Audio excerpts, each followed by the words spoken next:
5월 31일 오늘의 말씀은 로마서 3장 1절에서 20절입니다.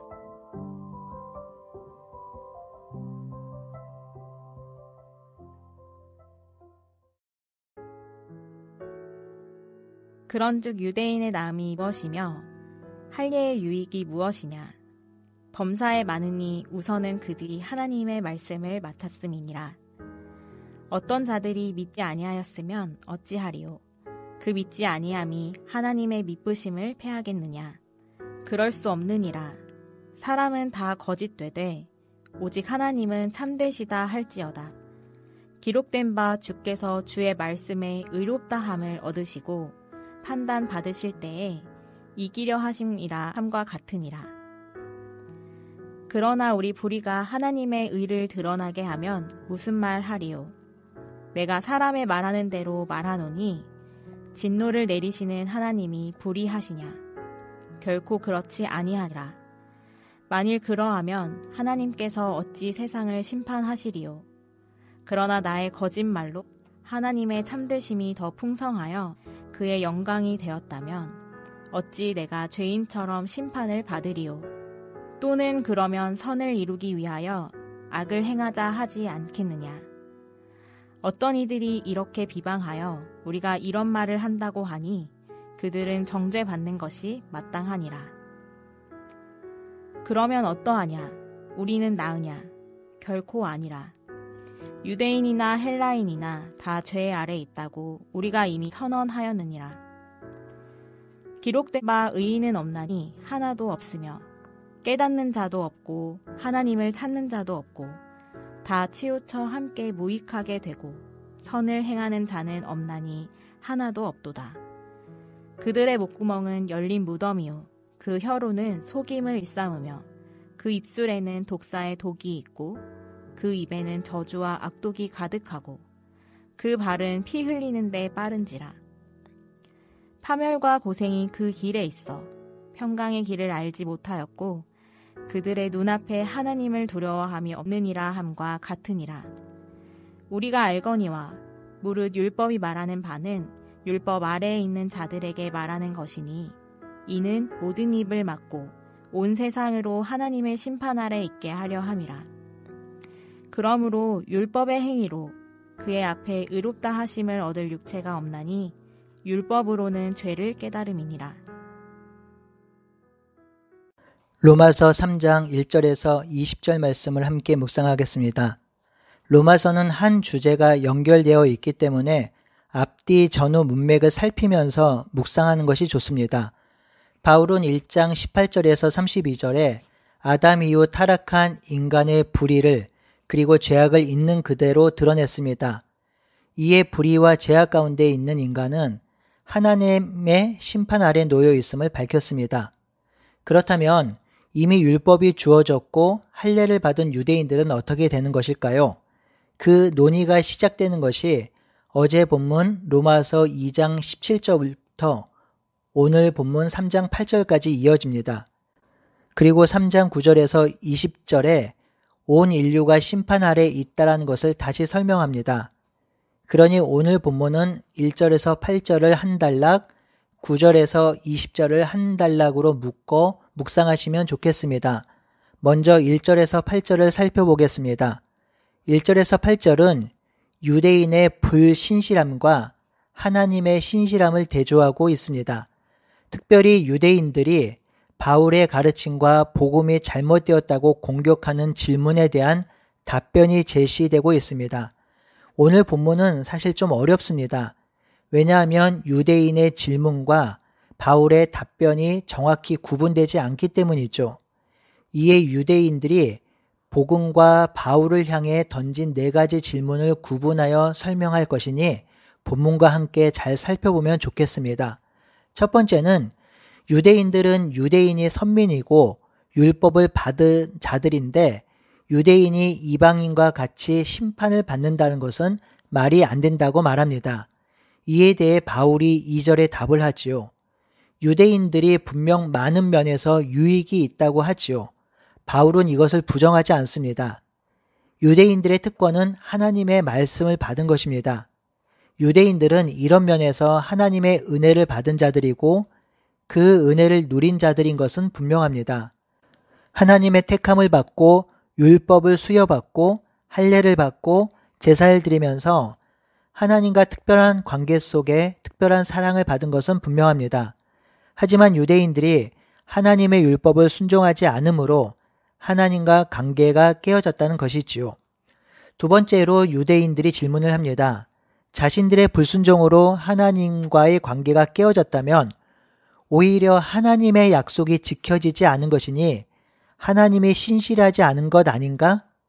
그러니 바울이 주장하는 유대인의 심판 선언은 잘못된 것이라고 합니다. 이러한 질문에 대해 바울이 3절에 대답을 하지요. 유대인의 불순종, 유대인들의 믿음 없음에도 불구하고 하나님의 신실하심은 변하지 않는다는 것이죠. 유대인들이 율법을 거부하고 복음을 받아들이지 않는다 해도 하나님의 신실함은 무효가 되지 않습니다. 4절에서 반복해서 설명하고 있는데요. 사람은 모두 거짓되지만 하나님은 참되시다 하지요.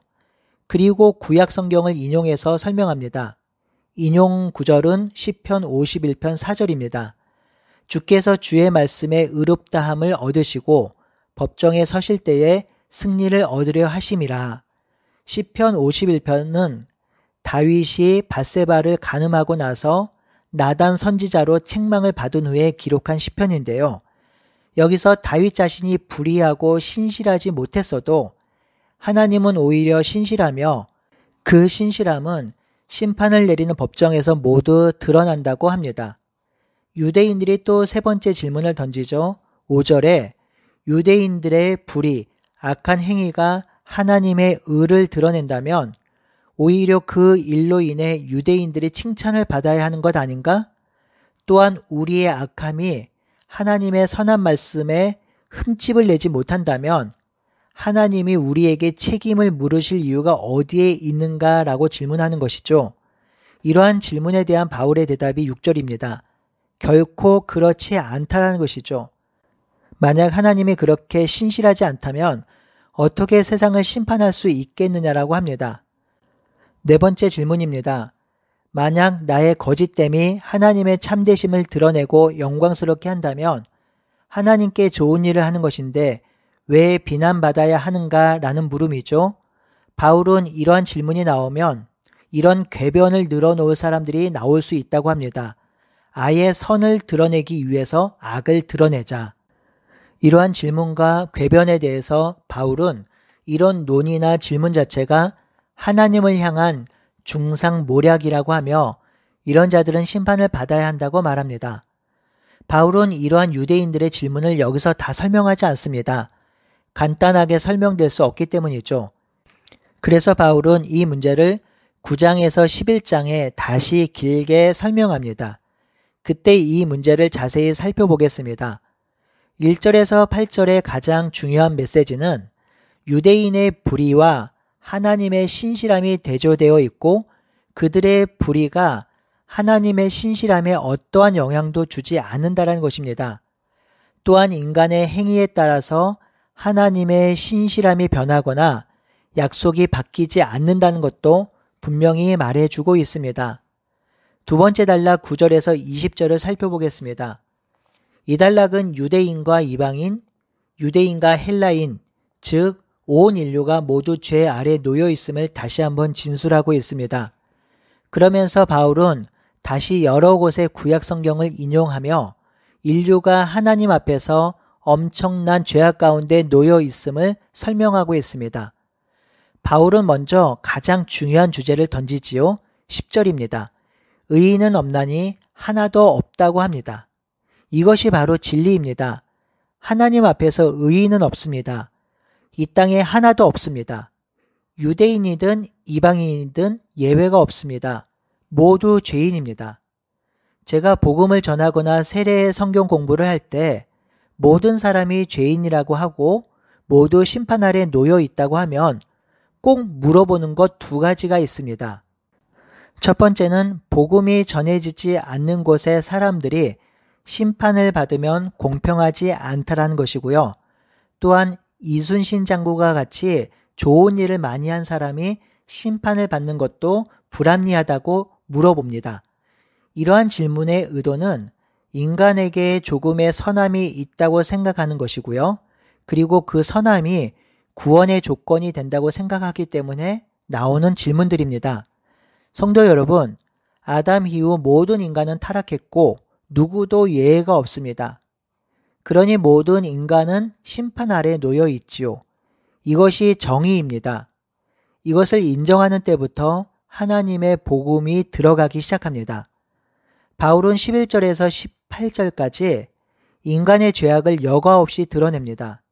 제가 새 번역으로 천천히 읽을 테니 인류의 모습이 어떠한지 한번 생각해 보셨으면 좋겠습니다. 이것을 깨닫는 사람도 없고 하나님을 참는 사람도 없다. 모두가 곁길로 빠져서 쓸모없게 되었다. 선한 일을 하는 사람도 없다. 한 사람도 없다. 그들의 목구멍은 열린 무덤이다. 혀는 사람을 속인다. 입술에는 독사의 독이 가득 차 있다. 입에는 저주와 독설이 가득 차 있다. 발은 피를 흘리는 일에 빠르며 그들이 가는 길에 파멸과 비참함이 있다. 그들은 평화의 길을 알지 못한다. 그들의 눈에는 하나님을 두려워하는 빛이 없다. 참 놀라운 것은요, 바울의 시대의 죄악이 오늘날 시대의 죄악과 전혀 다르지 않다라는 것입니다. 사람은 동서고금을 막론하고 다 똑같습니다. 본성이 타락했기에 타락한 본성으로 행하는 것이 바로 자기애이며 탐욕이며 그 탐욕을 채우고자 남의 것들을 철저히 빼앗는 것이 인간의 본성입니다. 인간의 죄악을 그대로 드러내고 나서 바울은 10절 말씀 의인은 없나니 하나도 없다고 하는 진술을 다른 말로 표현하지요. 20절입니다. 율법의 행위로 그 앞에 의롭다 하심을 얻을 육체가 없나니 율법으로는 죄를 깨닫는다 하였습니다. 바울은 인간의 죄악과 제목을 그대로 나열하면서 그 죄목에 대해서 선고를 내립니다. 의롭다함을 얻을 육체가 하나도 없다고 하지요. 의인은 없으니 모두 죄인입니다. 이 죄는 용서받을 수 있는 죄가 아닙니다. 이 죄의 결과는 사망이 있지요. 바울은 이방인과 유대인, 헬라인과 유대인은 이 죄에 대해서 어느 누구도 자유로울 수 없음을 진술하며 인류에게는 소망이 없음을 선언합니다. 사랑하는 성도 여러분, 그렇습니다. 하나님을 버린 인류는 소망이 없습니다. 하나님을 떠난 인류는 깨진 세상입니다. 하나님을 등진 세상의 마지막은 심판입니다. 그러니 하나님이 없는, 하나님을 떠난, 하나님을 등진 이 세상과 이 땅을 부러워하지 맙시다. 이 세상은 추락하는 동안만 날고 있는 것이고 동력을 상실한 표류하는 유람선과 같습니다. 언젠가는 떨어질 것이고 언젠가는 침몰할 것입니다. 그러니 오늘도 예수 없이 잘 사는 세상을 부러워하지 말고 하나님 나라를 소망하며 하나님과 더불어 복된 삶을 살아가는 오늘 하루가 되기를 바라고 소원합니다. 아멘.